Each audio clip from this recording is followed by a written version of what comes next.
السلام علیکم دوستو، میں ہوں آپ کے ساتھ فیضان فیضی۔ انفوٹینمنٹ چینل میں خوش آمدید۔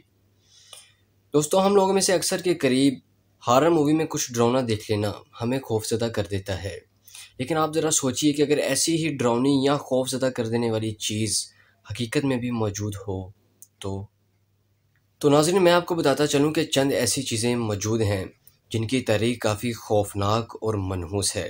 تو آج کی اس ویڈیو میں ہم آپ کو چند ایسی ہی چیزوں کے بارے میں بتائیں گے، ہمارے ساتھ رہیے گا۔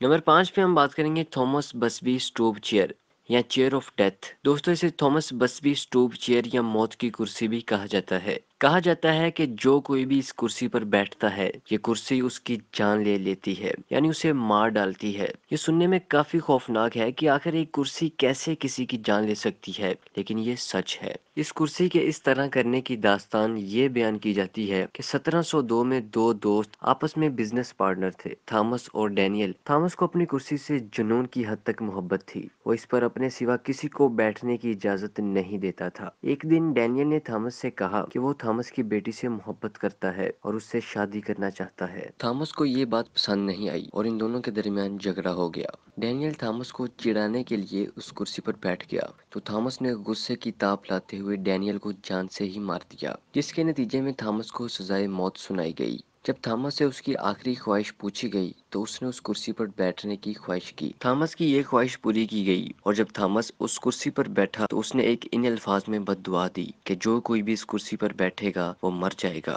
کہا جاتا ہے کہ یہ الفاظ تھامس کے آخری الفاظ تھے اور اس کے بعد سے جو کوئی بھی اس کرسی پر بیٹھتا ہے، یہ کرسی اس کی جان لے لیتی ہے، اور یہ سلسلہ آج تک چلتا آ رہا ہے۔ یہ کرسی اب تک جانے انجانے میں اپنے اوپر بیٹھنے والے تقریباً 63 افراد کی جان لے چکی ہے۔ اسی وجہ سے اسے موت کی کرسی کہا جاتا ہے۔ اس وقت یہ کرسی ایک میوزیم کی نگرانی میں ہے، جسے زمین سے تقریباً 5 فٹ اوپر دیوار پر لٹکایا گیا ہے تاکہ کوئی بھی شخص اس پر بیٹھ نہ سکے۔ نمبر 4 پہ ہم بات کریں گے دلی پیپلز فائر۔ 1857 میں جب ہندوستان میں انگریزوں کے خلاف بغاوت کی تو انگریزوں نے ملک میں تباہی مچا دی اور ہر طرف ایک انتشار اور ہنگامے برپا ہو گئے۔ ان حالات میں انگریزوں نے ہندوؤں کے مندروں اور ان کے محلات کو لوٹا، جو کہ ہندوؤں کے لیے کسی بھی طرح قابل قبول نہیں تھا۔ اور جب انگریز ہندوستان چھوڑ کر واپس جانے لگے تو بنگال کے کرنل ڈبلیو فیرس یہ جامنی نیلم اپنے ساتھ لے گیا۔ جیسے ہی وہ اس جامنی نیلم کو لے کر واپس انگلینڈ پہنچا تو فیرس کو معاشی مشکلات کا سامنا کرنا پڑا، جس سے اس کا پورا خاندان بدحالی کے دہانے پر پہنچ گیا۔ اس نے یہ نیلم اپنے کسی عزیز کے حوالے کیا جس نے پراسرار طریقے سے خودکشی کر لی۔ اس کے بعد یہ پتھر ایڈورڈ ہیرون ایلن نامی شخص کے پاس آ گیا۔ یہ 1890 تک اسی کے پاس رہا۔ اس شخص نے اس کی نحوست کو ختم کرنے کے لیے اسے ایک چاندی کی انگوٹھی میں ڈال کر 2 سر والے سانپ کی شکل میں محفوظ کر لیا۔ 1902 میں ایڈورڈ یہ پتھر دلی میں اپنے کسی دوست کو دینے کے لیے راضی ہو گیا۔ جیسے ہی یہ پتھر اس کے دوست کے پاس آیا تو وہ اس کی نحوست کی زد میں آ گیا۔ اس نے بھی فوراً یہ پتھر ایڈورڈ کو واپس کر دیا اور اب ایک بار پھر سے ایڈورڈ اس پتھر کی نحوست کی زد میں تھا۔ اس کے بعد ایڈورڈ نے دل برداشتہ ہو کر اس پتھر کو ایک کے اوپر ایک کر کے 7 ڈبوں میں بند کر کے اسے اپنے بینک میں جمع کروا دیا اور ساتھ ہدایت کی کہ اسے اس کی زندگی میں ہرگز نہ کھولا جائے۔ 1944 میں ایڈورڈ کی موت ہو گئی تو اس کی بیٹی نے اسے ایک میوزیم کو بیچ دیا۔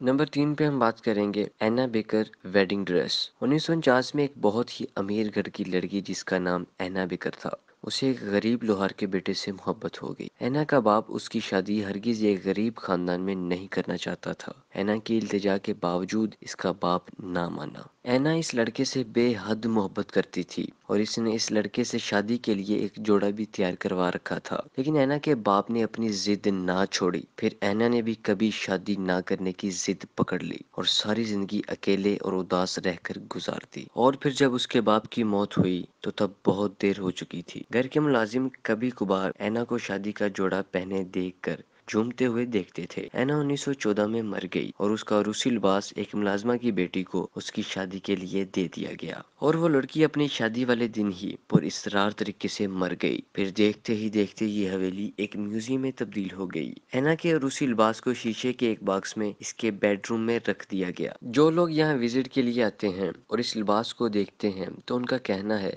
لباس کو دیکھتے ہوئے انہیں ایک عورت اپنی طرف گھورتے ہوئے نظر آتی ہے۔ کچھ وزٹرز کا یہ بھی کہنا ہے کہ انہوں نے اس حویلی میں کسی عورت کو شادی کا جورا پہنے ناچتے ہوئے دیکھا ہے۔ نمبر 2 پہ ہم بات کریں گے جیمز ڈینز لٹل باسٹرڈ۔ 1955 میں جیمز ڈینز اپنی پسندیدہ کار پورش 550 اسپائڈر میں ہلاک ہونے کے بعد سے یہ کار بہت بدنام ہو گئی۔ جیمز ہالی ووڈ کے مشہور اداکار تھے اور انہیں کار ریسنگ سے بے حد لگاؤ تھا۔ جیمز نے یہ کار بھی ریس کے لیے لی تھی اور ریس سے قبل ہی ان کی اس کار میں ایکسیڈنٹ کی وجہ سے موت ہو گئی اور گاڑی میں موجود دوسرے شخص کو چند چوٹیں ہی آئیں۔ جیمز کی موت کی خبر نے پورے امریکہ کو سوگ میں ڈال دیا، لیکن جیمز کی موت سے ناقابل یقین واقعات کا ایک ایسا سلسلہ شروع ہوا جو کسی کی سمجھ میں نہیں آیا۔ جیمز کی کار کا ملبہ جس شخص نے خریدا، اس آدمی کے گراج میں یہ گاڑی ایک ورکر کی ٹانگوں پر گر گئی۔ اس کے بعد اس آدمی نے گاڑی کا فریم اور گاڑی کا انجن دو الگ الگ آدمیوں کو بیچ دیا اور گاڑی کے